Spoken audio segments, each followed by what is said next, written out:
Welcome to the Line Podcast. Great to be back with you this week. Very excited for today's topic, actually. You're going to hear a human side to Lee and myself this morning.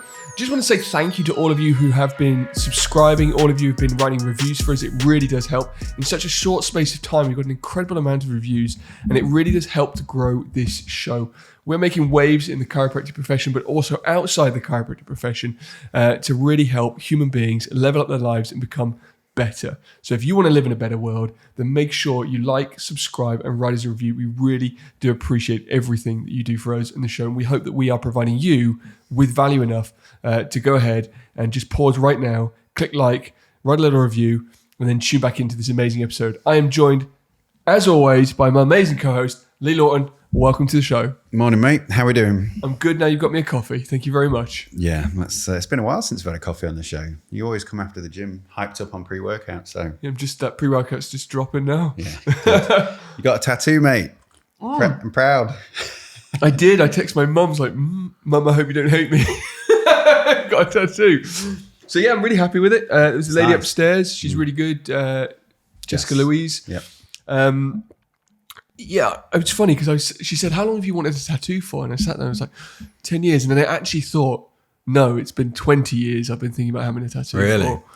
And it's simple, but it's me. It's my thing. It's nice. And like you said, I bet you get a new one soon. I'm already thinking about the next thing. So this is a delicate one. I might get a sleeve on the other arm. Just as a warning, I got my first one in that exact place where you got yours. You didn't know. Did I tell you about when I went home with my first tattoo? No.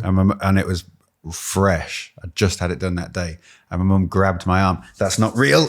That's not real. I was like, oh, it's real. Get off me. Brutal. But I was like 17. Oh, man. I think. Yeah, I was 17 when I got my first tattoo. And it was my name, Leroy, because I'm that cool. That is... It's fucking brilliant. And then for the next 10 years, everybody was like, why have you got your name? In case you forget it, everybody said it. But now you got a cool tattoo. And you got a spine in your arm, which is epic. Yeah, I got the spine. Which is anatomically correct. I've checked it. Yeah. But everyone was, I was really worried before. I was like nervous. She said, why are you nervous? Like, it's not the pain. I think it's telling my mum. I think it's actually what made me nervous. Yeah. And it wasn't painful. I didn't find it one bit painful. No, it's not there. It's nice. It's a nice It's actually quite a nice feeling. I was just chilling. I was like, it's cool. I bet you could feel it just as they were getting up. Coming up closer, it got a little bit sharp. Yeah, because that nearly made me sick when I got out. Did it? Yeah. Oh, I was bleeding out and I was like white as a ghost. And he was like, are you all right, mate? And I was like, just get it done. And because it's light blue, he was like over and over and over and over and over and over. It wouldn't take. And there was blood pouring down my arm. Really? In that bit there. I didn't really bleed. Yeah. I'm happy with it, so it's cool. Yeah, it's nice, mate. I like it. So I'm now a tattooed thug. Yeah. Welcome to the game. Thug life, dude. Amazing. So, accountability. We start this show every week or every episode with open and honest conversations about personal development, life mastery, and business. And this week, I wanted to have an open and honest conversation about personal development. I've mentioned in previous episodes that personal development for me is not easy. I am inherently lazy. I have suffered with addiction my whole life, whether that's food, drink, drugs, shopping, spending. And it's very easy for me to slip back into old habits. And recently I've lost a substantial amount of weight and made some real headway in my life. And I just wanted to make this episode for people who may have done something similar or may have just started to slip off the bandwagon. Because when you've made a lot of progress, it's quite easy to be like, look where I was and look where I am. I'm fucking killing it. And as soon as you start to think that and you start to rest on your laurels and sit back, it's so easy to slip back into old ways. And for me, it's food. My weight is one thing that I have struggled with my whole life. Since I was about 10 or 11, I really started to just eat. And there's probably emotional and deep-seated issues that make me do it. But recently I've slipped off. I've still been training, not as consistently. My cold exposure habits have slipped, and it's been about 2 weeks probably. But in 2 weeks, if I don't keep myself in check, I can go and just balloon. And I hold water weight easy, obviously, but I don't know what the body type is, endo, ecto, whatever. But I can gain fat really quick. I can actually lose it really quick when I'm consistent, and I can put on muscle quite easily.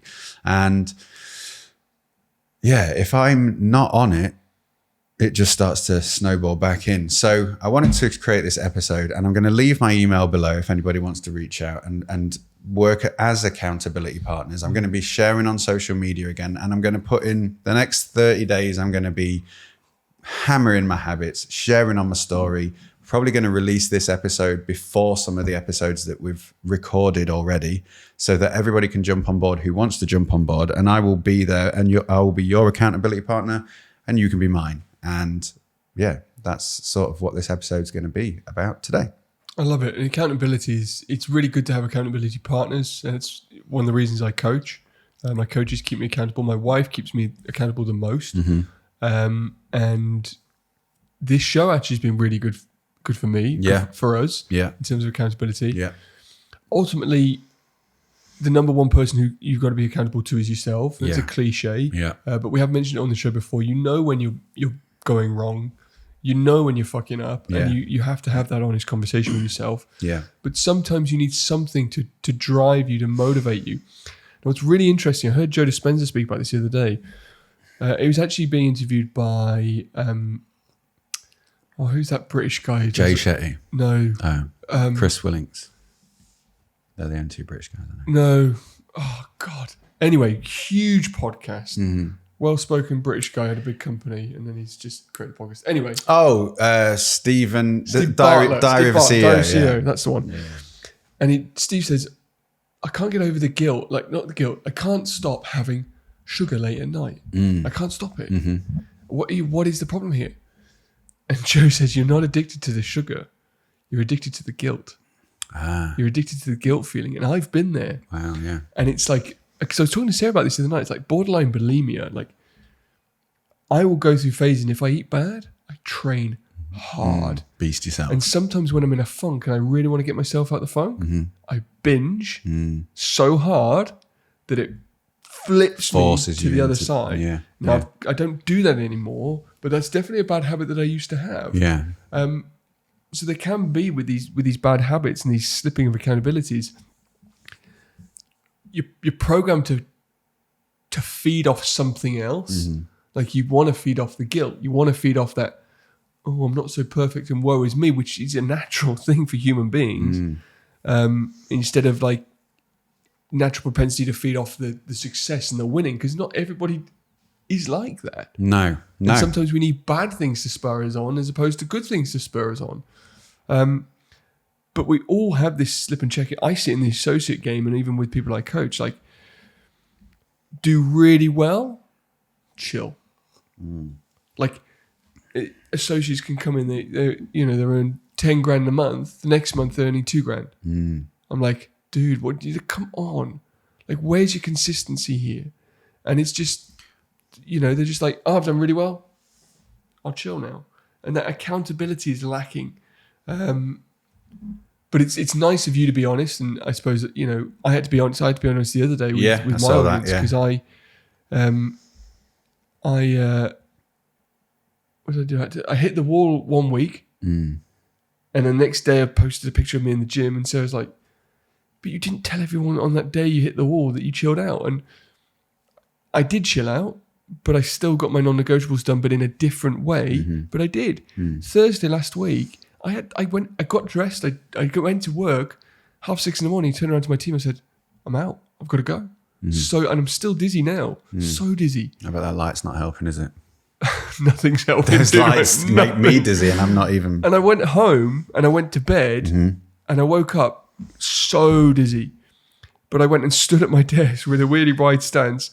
I wrote you that email on a sequence that we're going to create for people, and then I did one other bit of work, probably at my desk for 20 minutes, and then away. Yeah. Like I chilled that day, but I still did my non-negotiables. I didn't binge. But I did put the brakes on. I did pause. I did reflect and I did change what I did. So, like we were saying earlier, we're going to give people a human voice today. We're not machines, and it's not like relentless every day. But there are some things that you can bring in there, and there are times when you have to call your own bullshit. To link in with what we're going to talk about in another episode, if this gets released before, is the compound effect. Yeah. So I've got here, self-awareness is the first step to accountability, and you touched on it there. But just calling yourself out and noticing where you're fucking up in life and where your weaknesses are. Like, I know for me, it's food. It's quite clear. So if you've got a lack of self-awareness and you think you're absolutely killing it all the time and you're unbeatable and unstoppable, you're never going to give yourself the chance to see where those areas are where you need to focus and work on. So self-awareness is the first step. And then accountability in your standards, like we said in an episode, standards over goals, which may not have come out yet. But we've done an episode, it's either out or it's coming out very soon, which is accountability over goals and standards over goals. And having this accountability and it is really important to that as well, because if you're aiming towards a goal and then you hit that goal, it's very easy to be like, I've hit the goal. Sweet. I can let off the gas a bit. But if you focus on the standards, like we talk about in that episode, it's not about the goal. It's about the process and the journey towards your unlimited potential, basically. So yeah, the accountability towards the standards rather than the goals, I think is so true. And like that self-awareness thing is really interesting. There's a lot of people who blow smoke up their own arse and think they're way better than they are. Yeah. Like they think they're amazing. Yet you're like, just fuck, you look like a condom full of custard. Like, honestly, sort your shit out. Like, come on. Yeah, like, and I'm like the opposite of that, I'd say. Like, I still read every day. I still meditate every day. I still work every day to like grow my business. And one of the reasons, and this is not an excuse, but one of the reasons for me slipping in other areas is because I've been so focused on other areas. Yes, but I suppose my workaround for that, and the workaround I have for that, is I write every morning and I write what I want to affirm. And it takes me 30 seconds. I write half a page of a book that looks like this one you might see on YouTube. It's small. And I write that, I make good choices. I write that, like I make great choices. And then in the evening when I'm thinking back through my day, and the last thing I do at night is prayer and thought of my day, like I think, did I make good choices? And if you're constantly doing that... Yeah. You can't help but call yourself out. Yeah. And there will become a time where that pain is so much that every day you've gone, I'm going to make new choices. I lied to myself. I broke my promise. And that pain builds. And then you've got to do something. Yeah. And that's where the standards change. And it's that accountability to the standards, which only you can do through self-awareness. Yeah. Which is why you've got to do something purposeful first thing and last thing at night to check in with yourself. So 2 things there. Low self-esteem and low confidence, that's where it comes from. Telling yourself you're going to do something and not doing it over and over again. And then you think to yourself, well, why the fucking hell should anybody believe in me when I can't even keep promises to myself? Why don't I believe in myself? Well, because you've lied to yourself so many times and you've not called yourself out and you've not actually done the things that you said you're going to do. And then the second thing is, can you talk a bit more about that, what you write in the morning? Because that sounds like it's really important for accountability. Important. Yeah, so every morning, within the first period of the morning, whether it's first thing or it's within the first hour of the morning, I'll sit down before the house is awake and I'll write about half a page. And it always starts with, I am a father, I am a husband, I am a leader, I'm inspiring millions of people to change the world and be better. I make great choices today to be the leader that I aspire to be. And then it's all my I am statements. Okay. So you don't ask yourself questions. No, I tell myself. I talk to myself. Yeah. So it's the programming. Yeah, I heard a while ago, instead stop listening to yourself, start talking to yourself. Yeah. Like you have to put it in there. Yeah. Otherwise you'll go off on a different tangent. Yeah. I quite easily will go into self-doubt, to negativity, to fear, which I think a lot of us naturally do, unless I tell myself who I am. every day. And like, on the walk I do, I literally chant, I am the best I can achieve anything. And people think I'm crazy, but do you want the results? Yeah, it's not. Then you've got to do it. I remember reading a book years ago, actually, talking to yourself is not crazy. I think it was. It's a very simple book just about talking to yourself and how important that is. Yet we talk to ourselves so negatively, and a lot of us get in the pity party of I'm just negative, or okay, but you can change that right now. You can choose to wake up tomorrow morning and start talking to yourself well. Yeah. You'll fall back into old habits. Yeah. But then try again the next day, and the next day, and the next day, and the next day. And it does work over time, because I used to speak really negatively to myself and about things, and it's just not in me anymore. No, and if you have that negative talk and then you have these big lofty goals, there is a huge gap. Yeah. Whereas if you have this positive talk and a set of standards that you keep yourselves to, if you just stick with the program, if you just stick with that over a long enough period of time, you'll hit the goals you want and you'll change the mindset that you have. Yeah. And you mentioned fear in there as well. And you said like, it's easy to come to be hit with fear. The people who have done the things that you want to do in life are not afraid of it. They just, like the book says, feel the fear and do it anyway. Everybody is afraid of failing. Everybody is afraid of something. Some people are afraid of success. I've had it. And the only time that you really fail is when you let that fear stop you from doing the things that you want to do.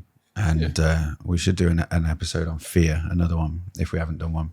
It's easy to hurt. It's easy to fail. It's easy to fall off track. And I don't think anybody you see out there, no matter how successful you think they are, how good you think they are at their routines and habits or whatever, everyone's going to have times where they trip up and fail. Yeah. But it's those who can pull themselves back on track quick enough that will make the change. Yeah. And see failure as a gift, like the gift of failure, basically. Yeah. Like when you fail, you learn. In business, in my business, the times I've learned the most and the times that I've grown and projected forward the most is through failures. And you only really fail when you quit, when you stop. Like if you just keep going and learn from your failures, you never really fail. No, you don't. I think one of the biggest failures we had in business, or I've had, has led to one of the things that I say, and we, because Sarah's in this, are best known for helping people with, and that's systems. And the reason those systems are so good is because I was so bad at those systems, had some big lawsuits that could have gone south, but fortunately didn't, that I learned from. Whereas I could have felt oppressed, hard done by, I could have been struck off, it could have gone chaos. Yeah. But it didn't. And the lesson in that is so powerful. It created some amazing systems that we can now give to other people to stop them from failing in the long run. Yeah.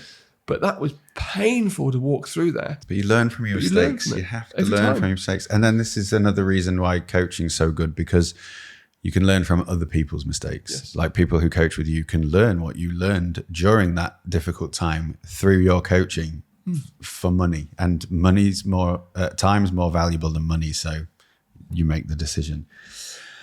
But yeah, I don't want to make this episode too long, but yeah, I just wanted to recognize the people today who may be going through a hard time. And I'm going to leave a link down below where you can sign up for a newsletter, and I'm going to share the habits that I'm going to be doing every single day for the next 30 days as a Kickstarter. And it's not going to be something that I recommend doing forever, but it's going to be something for the next month, where you can jump on board. I will send you all the habits and I will check in with you through this email list, and we can just hold each other accountable. You can reply to me in the emails, and we can just talk about things. So the link is below on all platforms, so go and check it out. I'm really excited for that. I'm really excited to see a change. Yeah. And 30 days takes us to when? It takes us to your event, the event, the ASC, show up at that Lifetime event Patients from day one. with that change. Yeah. Amazing. Yeah. So I'm excited to see what there will also be links below for the event. If you're a chiropractor and you're looking to scale your practice, we're going to be at the event on the 31st and 1st of October. ASC, lifetime patients from day one. It's going to be epic as F. It's going to be an awesome event. Yeah. But I think in the lead up to the event, we talked about like changing habits, changing standards. Like if you're listening to this and you think, actually, I really need to change. Yeah. The best thing you can do to change your life is join Lee on this 30-day episode. Really dive 2 feet into it. Yeah. Go for it, and then come to the event at the end of it. Yeah. We'll see you then. And the person who's got the best transformation by the end of it, I'll give them their ticket fee back. Yeah. And we'll have you on the podcast. I'm going to have you on the podcast. What if it's Okay, me? let's do that then. Yeah, let's do it. Yeah. Okay, so the person who has the best transformation between now and the event, you've got to take a before and an after. Your transformation could be financials or family. You've got to document it. Yep. I will refund your ticket fee, and you're going to be a guest on the podcast. Yeah. How's that for motivation? I'm excited to see what happens. Yeah, man, that's cool. So the link's below. All you got to do is sign up for the email list, and you'll start getting emails from me. The progress pick progress pick a day will be one of the tasks. So I'll send you the list of tasks. You can ask me any questions you want, and we'll go from there. Exciting. Cool. Thank you for listening. Thank you for watching. Thank you for all the reviews. Like Tom said at the beginning of the episode, these reviews really do help us grow. And we really appreciate all the messages from people as well. So thanks to everybody who's really listening and growing with us. Please continue to do so. Subscribe on YouTube if you haven't already. Have an amazing day. Stay aligned, and we'll see you soon. Thanks, Tom. Cheers, Lee.